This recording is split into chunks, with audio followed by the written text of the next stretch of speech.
बांग्लादेश के पूर्व पीएम से एक हसीना के भारत आए पूरे लगभग 11 दिन हो गए हैं भारत में। शेख हसीना के भारत में रुकने के दिन जैसे जैसे बढ़ाते दिखाई दे रहे हैं, वैसे वैसे लोग भारत पर सवाल उठाते हुए दिखाई दे रहे हैं और भारत की मुश्किलें भी बढ़ती नजर आ रही है। भारत और बांग्लादेश के बीच जो रिलेशन है वह अटकता हुआ दिखाई दे रहा है। आगे क्या करना है कुछ भी नजर नहीं आ रहा है। ऐसी बातें देख रही है कि जिस बांग्लादेश की सरकार भारत को अकड़ पर अकड़ दिखाई जा रही है और जो बांग्लादेशी हिंदुओं का बढ़ाने की प्रक्रिया को लेकर कोई एक्शन नहीं ले सकती है, उसे बांग्लादेश की खुद की बिजली गुल हो गई है, जो कि भारत के द्वारा बांग्लादेश में भेजी जा रही है। अदानी को बांग्लादेश की बिजली भेजने की परमिशन भेजी जा चुकी है। बांग्लादेश में हिंदुओं की ओर से ऐसी ऐसी मांगे की जा रही है जिसे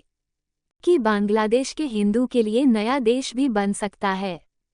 देखा जाए तो 15 अगस्त को प्रधानमंत्री नरेंद्र मोदी की ओर से जो लाल किले पर भाषण दिया गया था, उससे तो बांग्लादेश की नींद ही उड़ गई है। अगर बात करें तो सिर्फ बांग्लादेश की नहीं बल्कि जितने भी मुस्लिम देश है वह सब टेंशन में दिखाई दे रहे हैं। अब ऐसा दिखाई दे रहा है कि बांग्लादेश को भारत का दुश्मन बनता दिख रहा है। आज की वीडियो में हम लोग इसके बारे में पूरी जानकारी लेंगे। उससे पहले आप लोग अगर मेरे चैनल पर नए हैं तो आप लोग प्लीज़ हमारे चैनल को सब्सक्राइब कर दीजिएगा। आपके लिए या सिर्फ 1 सेकंड का काम है, इससे हमारी बहुत बड़ी मदद होती है और बहुत मोटिवेशन भी मिलता है। सभी कोई जानते हैं कि बांग्लादेश बहुत हद तक सारे मामलों में भारत पर निर्भर है। अगर भारत बांग्लादेश को मदद करने से मना कर दे तो बांग्लादेश के लिए सही नहीं होगा। फिर भी बांग्लादेश के हिंदुओं पर हमले होते हैं, अत्याचार बढ़ते जा रहे हैं और बांग्लादेश कंट्रोल ही नहीं कर पा रहा है। बांग्लादेश की सरकार को ये पता लग गया है कि भारत के बिना इनका कोई काम नहीं चल सकता।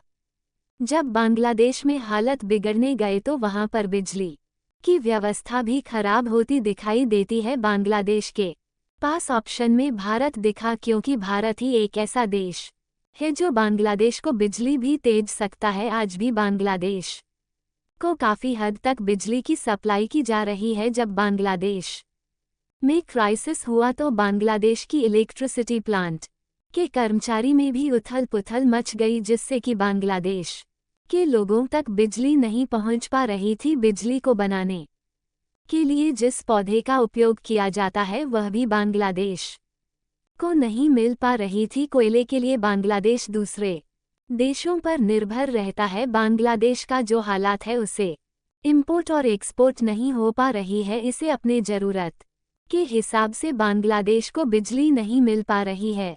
बांग्लादेश ज़्यादा कोयला इंडोनेशिया और साउथ अफ्रीका से खरीदा है। इनका पेमेंट डॉलर में करनी होती है। बांग्लादेश के हालात पिछले साल से ही खराब चल रही थी और बांग्लादेश को डॉलर क्राइसिस भी चल रहा था, जिससे उन्हें पेमेंट करने में ज़्यादा दिक्कत हो रही थी। अगर हम सभी खबरों की बात करें तो बांग्लादेश की नज़र भारत के हर मंथ 90 मिलियन बिजली सप्लाई लेने पर है, जिसमें कि भारत की कंपनी अदानी बांग्लादेश को इलेक्ट्रिसिटी प्रदान करेगी। भारत ने बांग्लादेश को बिजली सप्लाई करने की परमिशन भी देती है। जब बांग्लादेश की हालत खराब हुई तो इनको बिजली की भी कमी होती गई, जो कि अब इनको भारत की कंपनी अदानी के द्वारा 1600 मेगावाट की क्षमता के अनुसार बांग्लादेश को दिया जाएगा, जो बांग्लादेश भारत से दिन पर दिन पंगे लेते जा रही हैं। भारत अगर अपने हाथ को ही हटा दे तो